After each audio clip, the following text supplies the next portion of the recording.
એક 15-20 યુવાનોનું ગ્રુપ છે. આ ગ્રુપને મેં કાંઈ એક જગ્યાએ બેઠતા જોયું.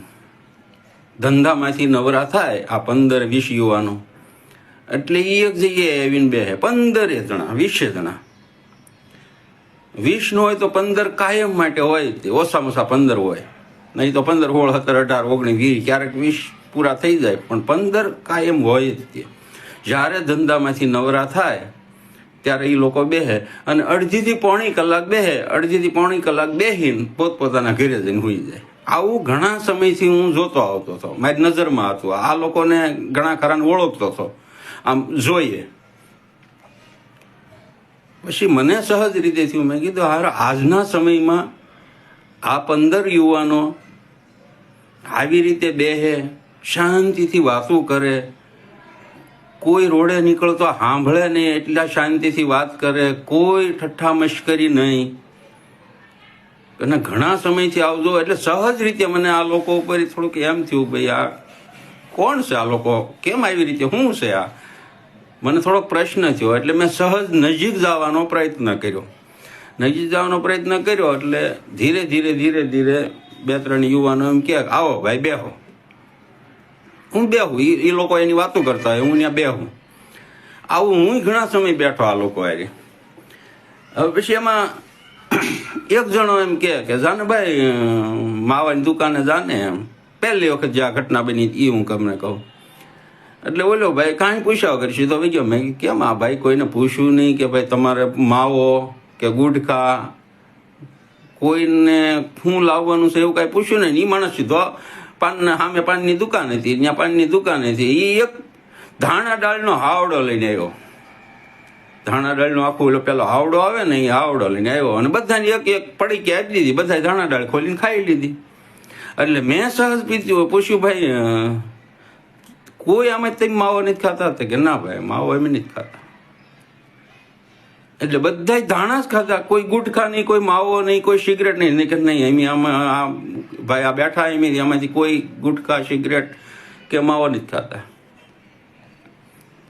કીધું ભાઈ એક વાત પૂછું?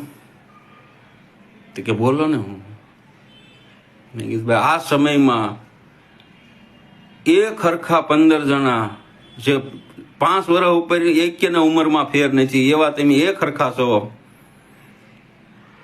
અને કોઈ માવો આમાંથી નથી ખાતા, કોઈ આમાંથી પાન નથી ખાતા, કોઈ સિગરેટ નથી પીતા, કોઈ ગુટખા નહીં. કે નહીં ભાઈ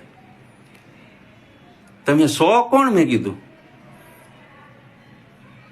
મજાકમાં કીધું, કોઈ અલગ ગ્રહથી આવ્યા છો આ ધરતી ઉપર?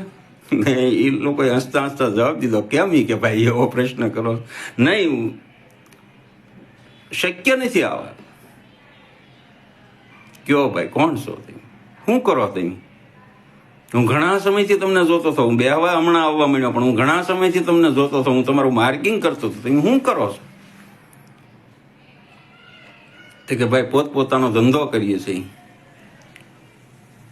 કોઈ હીરા ઘસી છે, કોઈ ફર્નિચરમાં છે, ફર્નિચરના કારીગર છે, કોઈ એમ હીરા ઘસી છે, અલગ અલગ બધા ધંધો કરીએ છીએ. એ વાત બરાબર, પણ ધંધો કરીને તમે જ્યારે રોજ અહીંયા બેસવા આવો છો અને તમે ધાણા સિવાય કાંઈ ખાતા નથી, એટલે તમારી પ્રવૃત્તિ શું છે? તમે શું કરો છો? તે કે એમ નહીં કે ભાઈ તમે અજાણ્યા છો.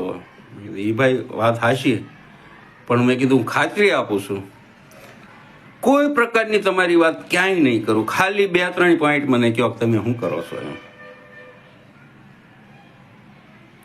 એણે એક શરત મને વાત કરી, ક્યાંય અમારા નામ તમારે નહીં આપવાના, કોઈ પ્રકારની અમને મદદ મળે એવો પ્રયત્ન નહીં કરવાનો, અને તમારામાં અમને વિશ્વાસ છે એટલે અમે આ વાત કરીએ. નહીં તો આ અમારા 15-20 જણા વચ્ચેની વાત છે, અમે અમારા માવતરોને ક્યારેય નથી કીધી અને તમને કહી છે.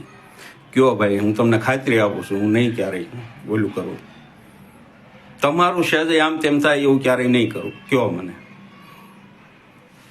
પછી જે એ લોકોએ મને જવાબ દીધો,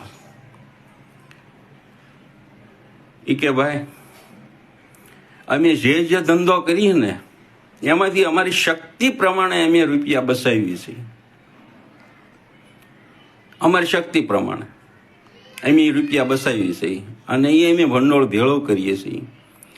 અને એ ભેળું કર્યા પછી અમને આ 15-20 છે એ ગમે ને ક્યાંક આડાવાળા આટા મારતા હોય, હગાવાલામાં ગયા હોય, ક્યાંક પ્રસંગમાં ગયા હોય, ફંક્શનમાં ગયા હોય, આડાવાળા કોઈ પણ જગ્યાએ ક્યાંક ક્યારેક ફરવા ગયા હોય રજાના દિવસે, અને અમને જરૂરિયાત બતાય કે આ 5,000ની અહીંયા જરૂર છે, ત્યાં એને ખબર ન પડે એમ જેમ આપણા ઘરે પ્રસાદીનો પડીયો આવે અને ક્યાંથી આવ્યો એમ ખબર ન પડે એવી રીતે અમે એને પહોંચતું કરીએ.